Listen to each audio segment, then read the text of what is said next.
Hello and welcome back to Processing the Process, where we capture and discuss the technical, psychological, and contextual dynamics that shape the process of creating a work of art.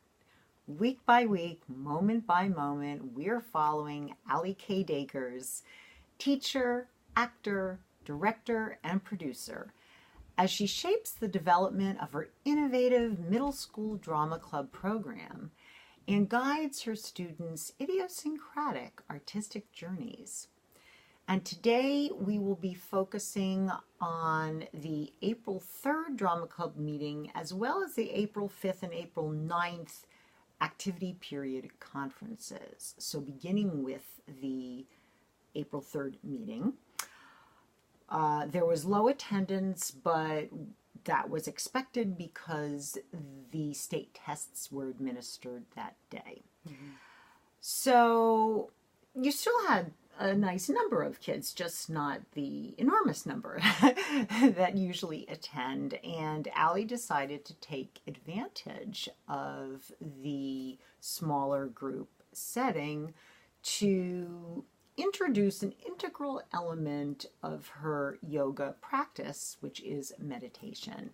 And Allie, I know you've been contemplating how you might integrate meditation into your work with the drama club, and it looked like this seemed like the right time. So how do you see this benefiting the students in this kind of setting? Mm-hmm.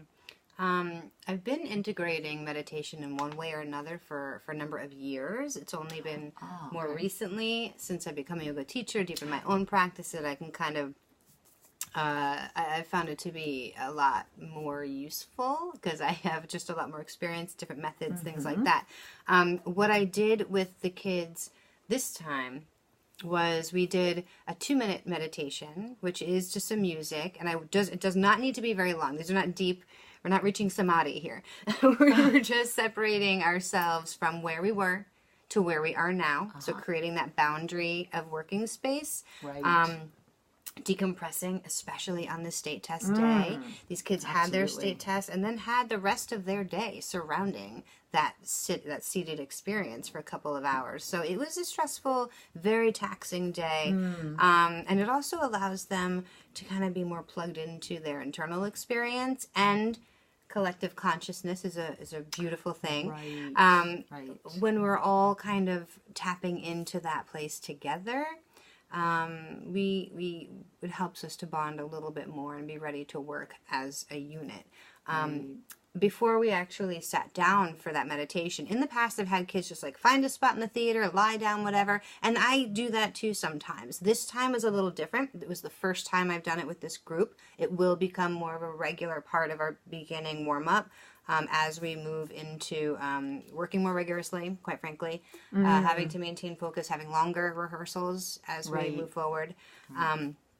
Before we took a seat and we had a big circle, and we sat down all together, I took an emotion inventory, which is also something that I kick in around now. And that's pretty awesome because we've been talking a lot about our feelings in general through the work that we're talking about. How do we understand them? How do we express them? How do we process them? So based on the fact that this day was a good day for understanding where we're at and identifying where we're at, we had a lot of fluctuations of examples. So I would have the kids go around and then like 2 or 3 words. I would limit them because then they could go on forever. We actors are a little verbose. Sorry. But we are. I give them a few words to describe, and some kids are like exhausted or excited and exhausted and hyper all at the same time. So like there's a lot that can be happening at once. It helps them to articulate what they're feeling because again they're learning. They're feeling so much at the age that they are, these tweens and young adults. Yes. They're like out of control with that, and they should be. That's where they are. That's what's happening to them right now. So we build some skills for articulation. It helps me know where all the kids are at moving forward. Right. So it's an assessment. Right, not a scored one, but it's for me to know what am I dealing with today in an informative sense. And also for each other, it helps them kind of know where each other are coming from, especially on a day where some of them are exhausted and maybe their tempers are a little short. Maybe they're not going to have the patience that they typically may have. So if you hear like Susie across the room say that she's tired and grumpy, well then we can be aware of that. Everyone can be aware of that moving forward. So if maybe she's short with somebody, okay, well, we heard in the beginning she was tired and grumpy today. Like, we can't, yes, she can work on maintaining, the word choice if she's rude or something like that. But we can also come from that compassionate standpoint, understanding, this was her experience walking in here, and also we can, it informs the objectivity. Oh, it's not me. She's grumpy and tired today, Right. That's a great point. So all of those things really help create a working environment that allows us to kind of move more freely, with more understanding for each other, and create that that canvas, starting to build something great. Having that information. Listening to you describe this, I think to myself, wouldn't it be amazing every day in all of our dealings with people if we, freeze frame. What are you feeling? This is what I'm feeling.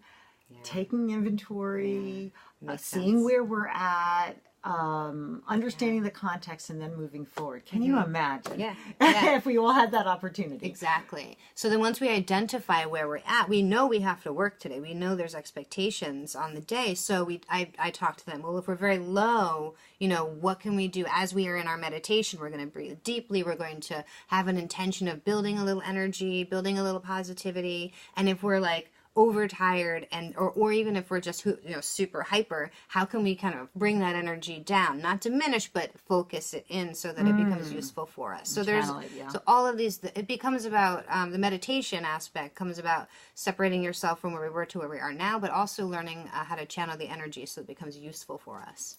This will be interesting then to see in these final weeks when things get much more demanding, as you say, how this tool might be utilized. And if you might, I wonder if you'll get feedback from the kids as to whether they in fact perceive what you just outlined. I mean, maybe it's subconscious and they can't quite articulate it. But was their first experience in like a formal seat, again, 2 minutes, but still for them this was new and it was a long time. I invite them to close their eyes. They don't have to close their eyes. If anything ever makes a kid feel uncomfortable, certainly we pull back from that. But to find your own space, that's what I do ask, is that like if a neighbor's laughing, do what you can to not engage with your neighbor. Try and go inside. This is an inside time for yourself. But of course there's giggling. I don't tell kids not to giggle, not to laugh, because this is their experience. It's going through them. There's nothing we can do about that. And I'm not trying to stop any reactions. I'm interested in their experience and what reactions they're having. It usually, the kids take to it. Some love it. Some get more sleepy a little bit, which is great for them to understand. Okay, so that means I just crashed out into this instead of sitting upright and trying to like help my body revitalize when I was already so tired. So we then learn how to use the meditation. This first time was just seeing what it does to us for that first day. My older kids that have done this, they're like sitting, they're ready, they're going for it. So, and other kids are still laughing, and they maybe always will and will never take it seriously, and that's who they are too. So, exactly. And I imagine if there's any discomfort, we know that the laughing, that sort of nervousness, giggling, and like this is weird, like that, tends to be the way they deal with it, at least at first. But it's okay. It's all okay, as you say. So it'll be interesting to see moving forward how this works. But once that was done, Allie was able to kick off the discussion about key dates and conference information. And the highlights of that, of course, would be that April 10th, we begin Wednesday rehearsals at 3 and take it to 5. So the long rehearsals on Wednesdays begin on the 10th. And something else that is very exciting occurs then as well, which is called the preview of scenes. So, Allie, can you explain this next? I mean, I remember the excitement leading up to the pitch meeting. Yeah. And now it seems like the next big step. It is. Right? Yeah. It's like pitch meeting 2.0. Right. At this point in the process, the groups have established their scenes. They should ideally have a script completed.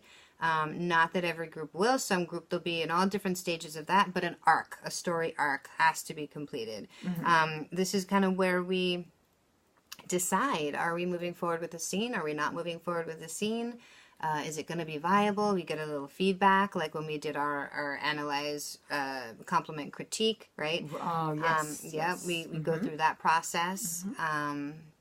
And we kind of get it. It's the first glimpse of, okay, what's happening? Because I know that it does feel that wacky, because honestly, the way that we've been working, as we know, has been very kind of broken apart, very organic, changing, shifting all the time. This is where we really start to kind of find some foundation of what the showcase really is going to look like. It might still not look like what is discussed or discovered on this preview meeting, but I have an idea. Well, how many how many scenes are we looking at here? How many, minutes is this whole thing going to be? And it does matter, because I can't just let every scene go on. We're going to end up with 3 hours of material. That's not realistic. Right. So I can actually come away, ideally, from this meeting having a pretty good sketch of what we're going to end up with. And that is so relieving on so many levels. I can't even tell you. So yeah, and most importantly, I do encourage everybody who can possibly be there to be there, because casting can come out of this too. So like the first part is a discussion, presentation, like the pitch meeting. Those groups, the entire group now, not just the one person who may have had the idea, come up. They talk about what they've been doing. If they have a little script sample, maybe they share a little bit of that. We discuss, and then we can dig into them for the later half of that rehearsal, and we extend it so that those older kids that have been in sports can come by after and be a part of the discussion. So Right, exactly. And Allie also talked about the fact that she is available moving forward on Mondays and Fridays after school for additional scene creation work in the form of conferences. And mentioned that Tech Week, during Tech Week, rehearsals will run from 3 to 6. And making herself available still to a greater degree. She may meet with students as in their groups for conferences during activity periods, Monday through Friday. So while we all know by now how we have to deal with very, very limited time, obviously, Allie, you're grabbing whatever pieces you can and making yourself available so that you can squeeze every last drop out of what you have and be as prepared as possible moving forward. And the discussion continued around the issue of time and availability, which has been, of course, the hot topic, certainly with our videocasts as well as within the club. And one thing that Allie really wanted to emphasize here was that if students want to participate but can't attend all rehearsals, there may be another option available. For example, they could work outside of club time while remaining in regular communication with their scene partners as well as with Allie. So, and Allie, you told the kids that you would be available to facilitate this process if they so chose that particular path. So it's not necessarily just completely black and white. You either attend all rehearsals and do it all this way, or sorry, wait till next year. Now, that said, some students have assessed their situation and concluded that they will not be able to move forward. But for the most part, is this right, Allie? They've been informing their peers and not you, which I guess I'm not super surprised about, but you really took the time to explain why it's so important that they have this conversation with you. So can you explain to us what you feel that conversation accomplishes and why it's important not only in this context, but moving forward in their lives? Yeah. I think at this stage of the game, we want to start to develop these good habits in professional relationships. Now, this is an academic relationship, right? But it's practice as this whole, I try to set up an environment where we can, it's like try on these behaviors, try on these activities. And it's a safe space to do that, so just like with everything else, they need to find the closure. They can't just walk away. I mean, they can, and I'm not going to look down on them for doing that. But it's such an opportunity to find the words that you want to say when you're in that situation, because we will all find ourselves in a situation where we need to step away from something. How do we do that? Right. Maintaining respect for the time that we had previously and potential time that we'll have in the future together. We want to not destroy a relationship. And again, I would never, consider a relationship with a student destroyed because they never talk to me. But that could be the case in the future, given other circumstances in their professional life as adults and whatnot. Right. So I give them the opportunity to find this closure, to come to me, to talk with me, and furthermore, what they might have deemed impossible, I just can't do this. Well, maybe we can work something out. That we can find a place for them to still participate to a degree or a level that makes sense for them. Because these are not necessarily happy decisions that these kids have to make when they have to step away. Yeah. So there's always a little wiggle room. And if we determine that there's not, then that's okay. But I definitely need them to understand that I respect the decision. I look at it as more of being responsible in terms of balancing and managing their busy lives, right. And tending to the needs that they have to maintain that balance and not let other things like academics and whatnot slip. So, because that is first. I mean, above all, they're students, and that's what their focus needs to be. So especially if it's an academic issue, I don't want that to kind of color the experience. And now they're like, oh, I can't do this because I have to do academics. I mean, sometimes that's the case, but we can have the conversation so that we're walking away from this together with a perspective of we didn't quit. We're managing things, and we're finding the closure. We're respecting the time and the relationship, and that's important to build that skill now. Exactly. So it'll be interesting for us to hear if, in fact, you were able to have that kind of closure with the kids who did determine that their context simply wouldn't allow them to continue to participate. Yeah.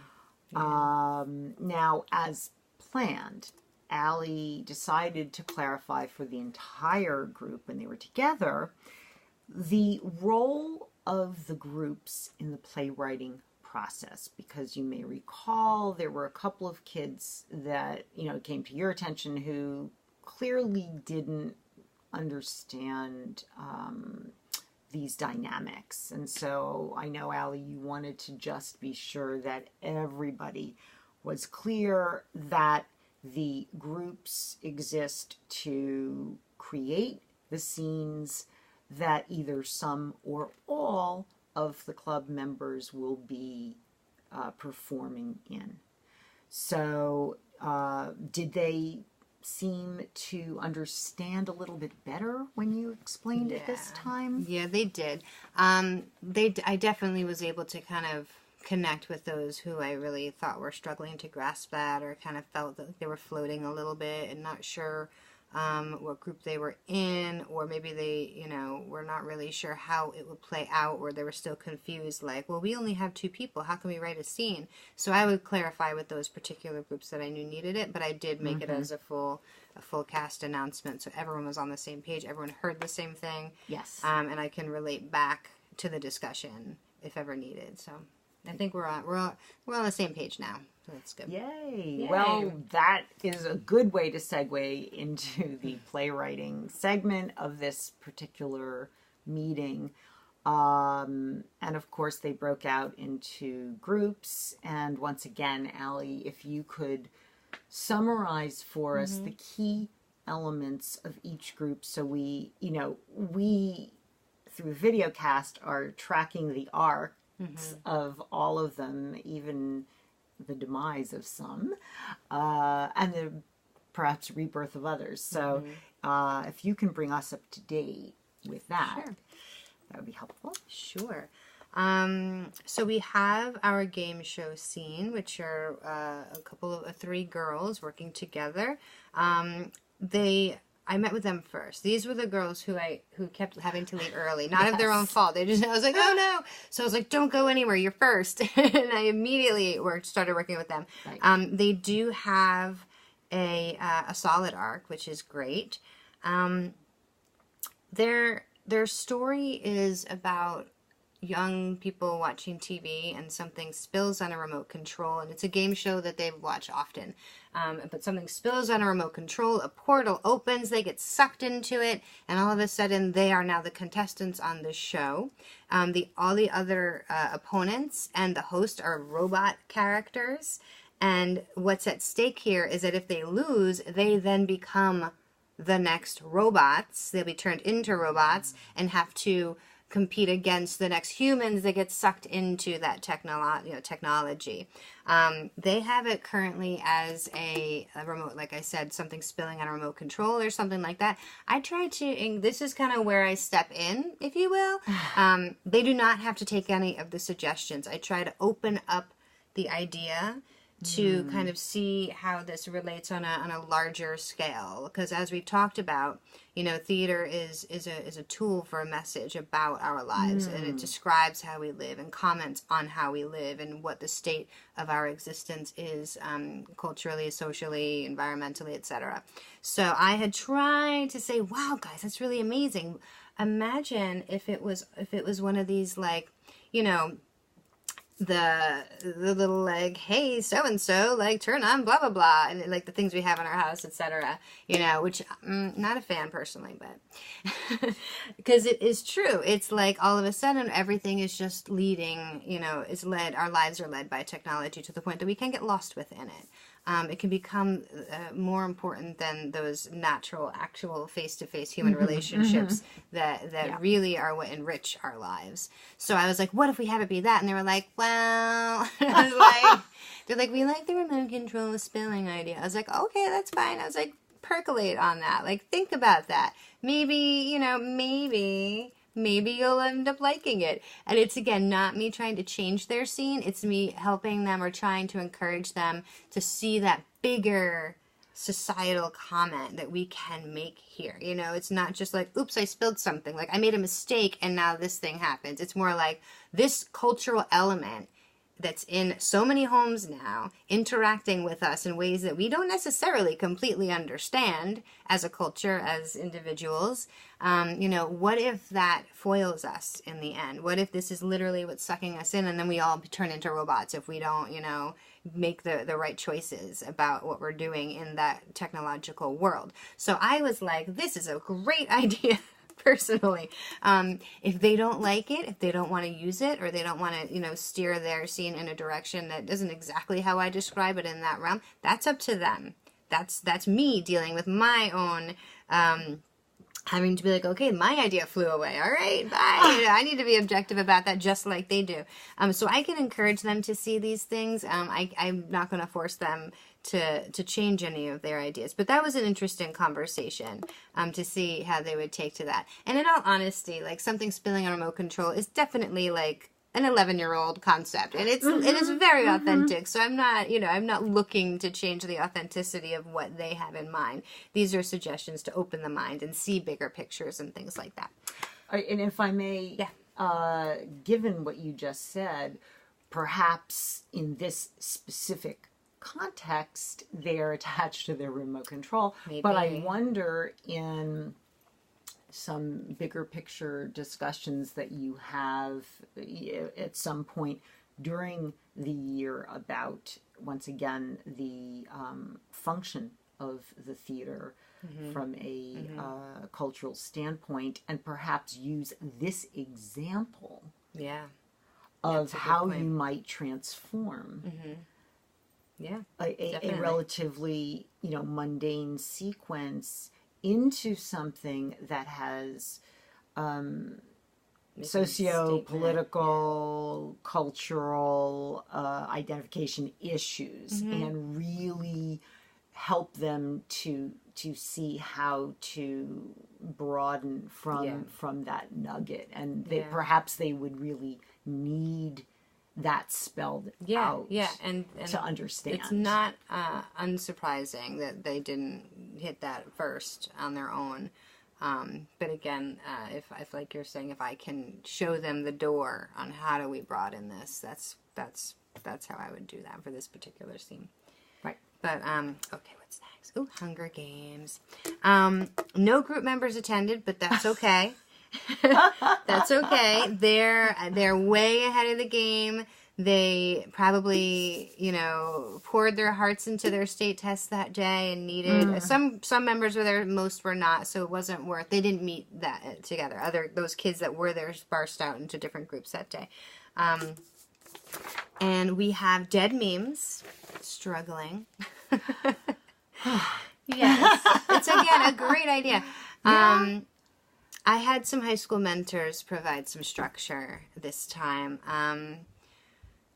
They're loving working on their scene, but they're having trouble creating an arc, and that's a big deal. That's a big deal. They're on their way. They're much further along than they have been. We've talked, I think, last week about maybe not being on task, laughing at the work instead of kind of getting the work done and then let's create it and then laugh at it. So they were a little better with regard to staying on task. I spoke with them, with the mentors there. I had both my mentors working in this group. It was get on that. We need an arc. And they are doing a good job. They really have created more structure for themselves. I can see where this is really going now. I did some research of what they have so far regarding the particular content that they want to use, because it is reflective of what actually is out there. Right. And I don't get it. A lot of it. Is this just because I'm older than them, and this is supposed to be kind of non sequitur? Do you know what non sequitur means? Not you, them. And I don't know. I have a feeling that this scene could be super strong. I just don't know that the actual content, the adults in the audience are going to be what's going on? But the kids are going to be whoa! Yeah. And that, honestly, that's better than, than the adults being whoa! And the kids, let's have the kids have fun. The kids in the audience. It will speak to them. They will see themselves in it. And that to me is incredibly important. So we're just going to finish the arc. They really do have an idea now where they're headed. It's just now we're fine-tuning the details of how are we really going to tie up these ends. What I do like is that they're foreseeing this, not necessarily full cast, but a lot of opportunity for cast to make almost cameos as the different memes that are out there. They have focus characters that are specific, and there's about 3 or 4, maybe 4 of them. That they're working with, that the meme reaper decides whether, their existentialism, is something have a crisis, or or you could live and you can go on.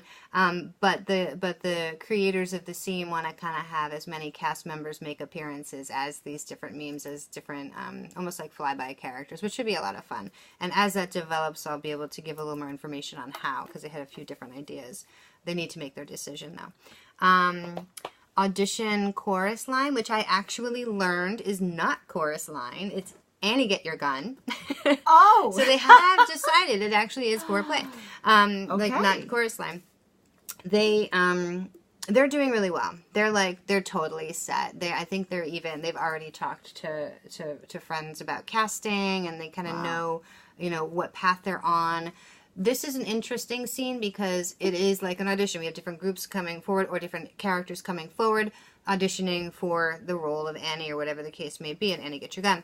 And so while the group created the arc, the individual actors that are creating these roles and these moments are kind of working a little bit independently, constructing how they want their audition to be, and then we'll bring it all together, and that's going to be an interesting thing to see. So there's a lot of ownership in this one, on an individual basis. Yes, we all thought of this, but now each individual one is going to be very different from the other, and definitely originally created, and then we sew it all together. It'd be really great. What else do we have?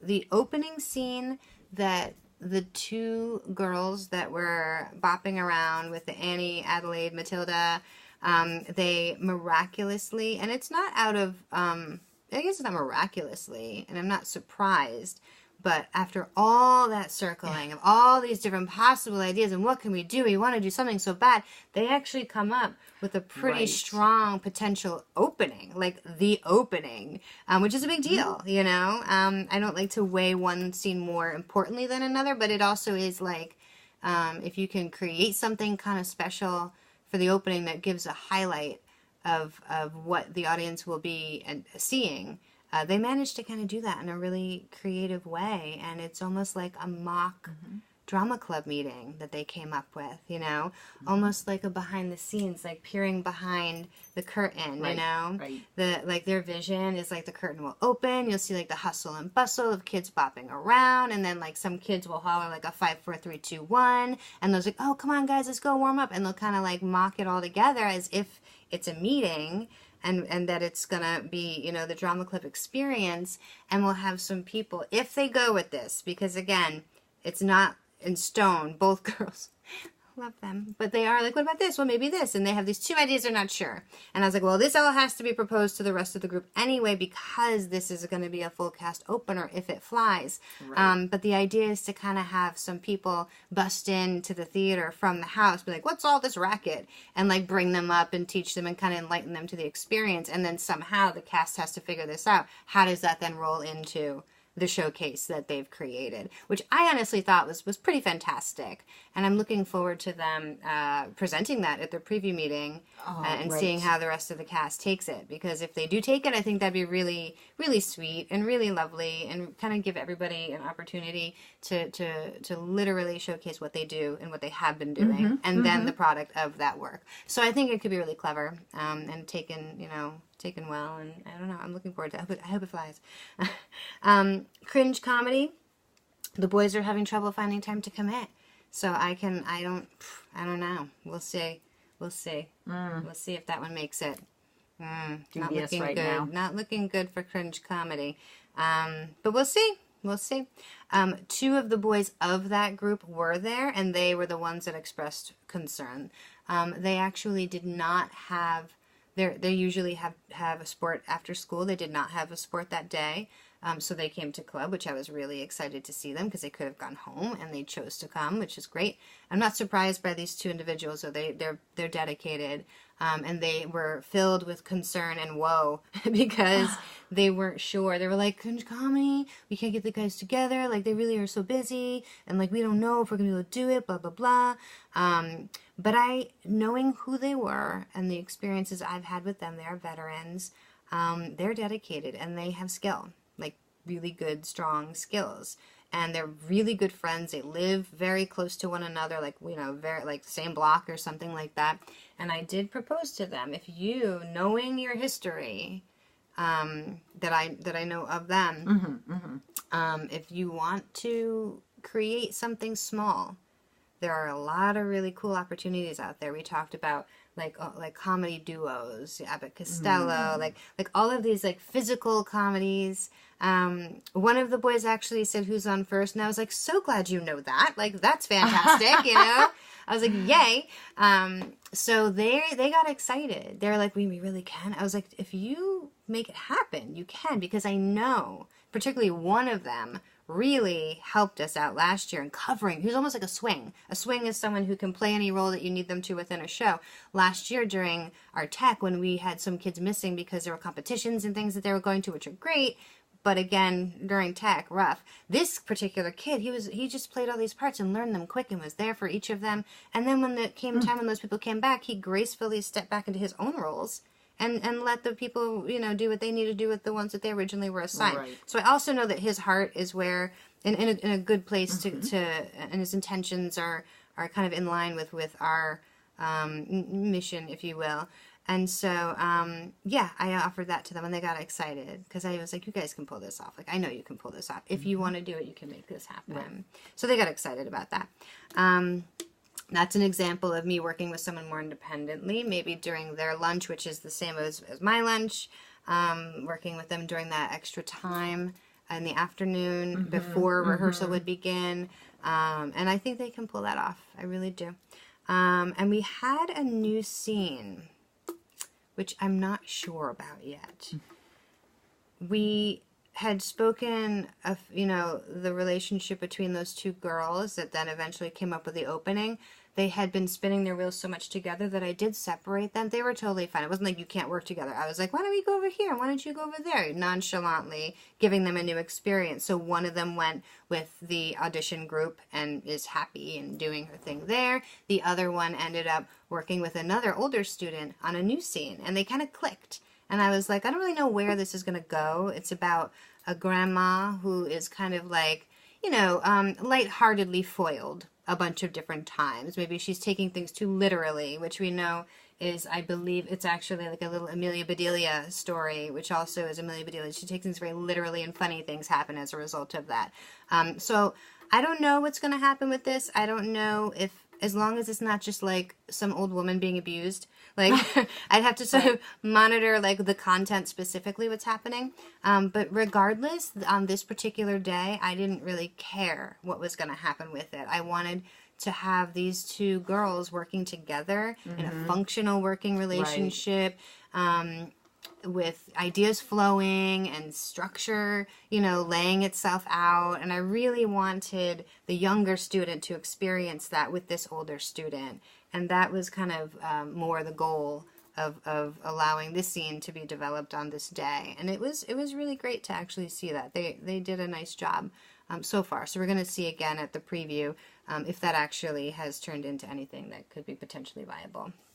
But at least your mission was accomplished for this particular young lady. Oh, yes. Yes, for both of them, actually. I was really pleased to see that. So, but it is interesting. There was an interesting concept that I recognized as we went through all of this. So, yes, it occurred to Allie, and then she was sharing with me as we were going through the scenes and doing recaps, that there's a theme that permeates almost all of them, which is competition.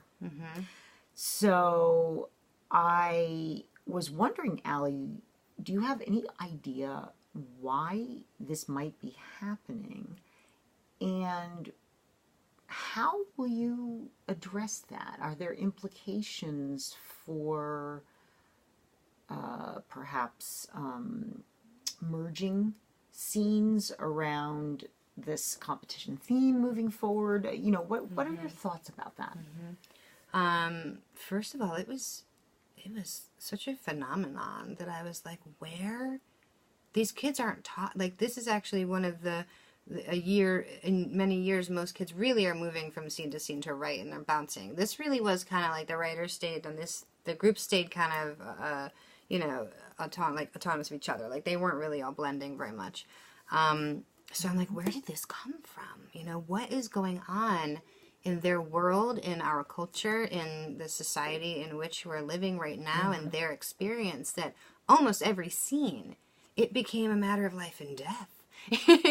And not only was it competing each other, but in many cases it was competing for their own survival. The Hunger Games group, obviously, that's within the context of the story. These kids, as I had mentioned, it's part of our curriculum now, which I think is interesting. They're doing dystopia, which very intriguing for a middle school topic. It's usually a little bit older, but not a bad thing to explore now. That's kind of how we avoid them, by having a deeper, broader understanding of the potential of where these societies can kind of steer us to see the negative and potential positives and kind of decide. So that doesn't surprise me. But it's the other ones, like the dead memes and the audition, and they will eventually, one thing that's going to be happening in the audition scene is two girls are going to go at it with anything you can do, I can do better. So like, boom, there's competition, and what's at stake, like the lead role that they're vying for passionately. We have, I don't know exactly why this all happened, but I did ask them, or I will be asking them rather, in the preview, because I want to find out if this was an intentional thing. Like, did they talk about it at all? And also, I want to ask them, we had discussed themes. I want to ask them, do you want to bring this to the foreground in some way? Do you want to highlight the fact that so many of these scenes are about competition? There's two ways to analyze it. Either, yes, we kind of dig our heels in and somehow create within the context and the through line of the entire piece, bringing that idea back in some way, and they would have to figure that out. It also could be something as simple as, ensemble notes, like have them construct a little writing piece as a group all together that goes in the program to address this thing that kind of came to float to the top there. But we need to discuss, or if we don't have a connection, are these just scenes that are similar to each other and therefore potentially a little bit boring? And I'm not saying that if we don't pull the theme forward, it will be boring. It'll just be an interesting conversation to have to get their perspective on why this phenomena happened, because it's very intriguing to me that almost every group, I usually get a big mix of different things, all different kinds of things, and they have competition on the brain. It's interesting. It is. Well, we'll look forward to hearing what if there's even much conscious awareness of who it. knows if there even is. And then upon reflection, what they might come up with. So we'll be checking in with Allie about that undoubtedly in the next videocast or two. And following this meeting, Allie had the April 5th activity period conference with the Hunger Games group that was actually quite productive. If you could tell us about that one. First of all, it was adorable. I was able to get the faculty room because other teachers were all kind of where they were. So I had the faculty room. We had this big table in the middle of the room, and all the girls came with their computers, and we all sat around their computers, and it was just so cute to see them all like sitting around and working and discussing and going through the arc, and me posing certain questions that they need to think about. We fleshed out the ending. Everybody got on the same page regarding theme. What is this that we're really dealing with? Is this about just fighting? Well, no. The girls clarify with each other. Well, it's about Katniss and how she kind of loses herself and finds herself again, and what is along that journey for her, and who influences her in different ways, both away from herself and back towards herself.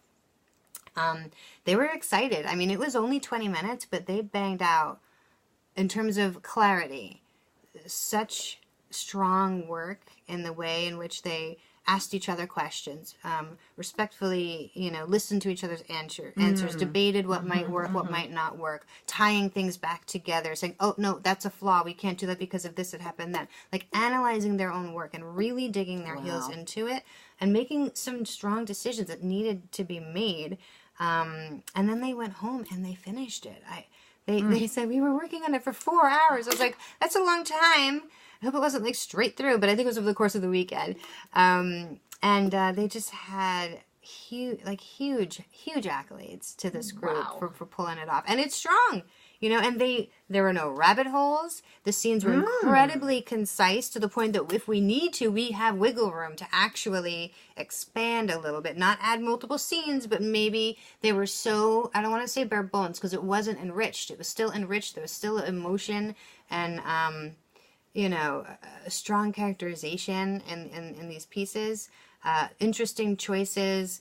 They did a great job at choosing places for narration where we don't have to take the time to act something out completely. They made some very, very, very strong choices, which I was super proud of them. So it was great. Because this was probably, would you say, the scene where you thought that had the most potential to go down rabbit holes? Yeah. So interesting. Yeah. They completely went the other direction. It was the focal point of my conferences with them. In terms of this is what you need to be cautious of. This is what you need to be aware of as you move forward. Because I know they can come up with ideas. This is a very creative group. They don't have any problems figuring out what might happen. It's how do we make sure it stays viable and reasonable to actually present. And it's also the one that is going to take the longest to prepare. So we needed to get that script done so they can start working on the actual blocking and digging, digging into the acting, blocking, directing portion of our next phase here. Well, that's great. Great to know that piece has really solidified and is in place in the context where there are a couple of other groups where there's a lot more uncertainty at the moment. So it's nice balance there. Yes, that was a nice afternoon. Yes, and as it turns out, no one came to the Friday, April 5th after school session, nor the Monday, April 8th after school session. But, Allie, from what you described, your April 9th activity period conference with, I'm still using the girl's stage name, the Matilda character, that you were able to have a meeting with her so that you could clarify intentions and expectations, which you felt was really badly needed. And I think I got the sense from you that you felt that was successful. Yeah. She's one of the kids who is struggling a little bit to understand how this all is going to play out. New student, never done this before, trying to find her footing. As we know, she had been floating, lots of different ideas bouncing around. She herself couldn't necessarily decide what she wanted to do. So we needed to kind of really clarify. And I wanted to talk with her because she was hoping to maybe do a Matilda solo. And she was like, I don't want to do that anymore. I was like, okay, we know this now. This is good. So we were able to really clarify what she was hoping to do and where she saw herself and where I can fit her and put her so that she feels like her time is being fulfilled and it's enriching, and that she's heard, which I think is really important. And then we also clarified some of the opening that she had created with the other student. Didn't go into detail.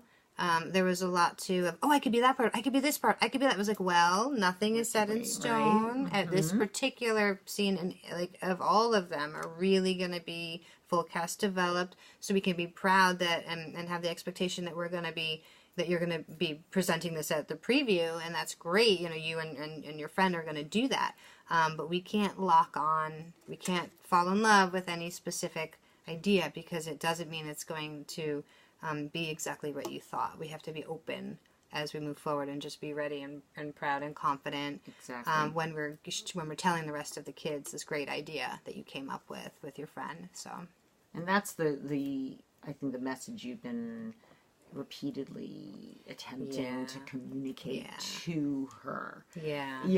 Which fits into the bigger picture, getting her to understand the bigger picture process, what that entails and what the implications are for an individual club member in terms of, what happens when they generate these wonderful ideas. Well, in context, they may or may not be viable. They may or may not be fleshed out. They may or may not be part of the showcase at all. And that's simply a function of this process and not personal. So I think you've really been, it sounds like, driving that home. Yeah, and I needed to understand where she was coming from, because I had gotten so many different hopes, and wishes out of her, and I needed to, we needed to make some decisions about where we really wanted to put that energy, and we were able to do that. So speaking of decisions, stay with us, please, for next week when we find out about the scene preview meeting and what the club members ultimately come to think about the material that exists at the moment. And what directions they want to take it in moving forward. So I imagine that's a very exciting day. But also, will you be once again on the lookout, perhaps, even though you've been reinforcing this notion that not all ideas make it, I would imagine that still might be a little bit of tricky emotional territory for some kids, perhaps. Absolutely, it's going to be,